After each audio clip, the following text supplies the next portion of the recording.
بنده تنم میلرزه اون وقتی که کسانی اسم مبارک امیرالمومنین علیه السلام رو میارن یا اسم مبارک ولی عصر روحی فداه رو میارن، بعد اسم ما رو هم دنبالش میارن. تنم میلرزه من اون حقایق نور مطلق با ماها که غرق در ظلمتیم.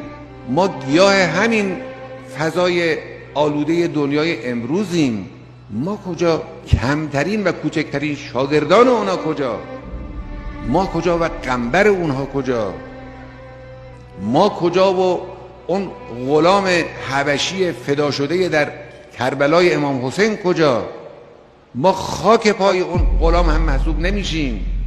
اما اون چی که حقیقت اینه که ما به عنوان مسلمانانی که راهمون رو شناختیم، ما این راه رو ادامه خواهیم داد، با قدرت هم ادامه خواهیم داد. تصمیم خودمون رو گرفتیم در این راه ما رو با دعای خود، با حمایت خود، با توجه خود پشتیبانی بفرمایید. نیروی خودمون رو برای این راه گذاشتیم، با همه وجود در این راه داریم حرکت میکنیم و ادامه خواهیم داد.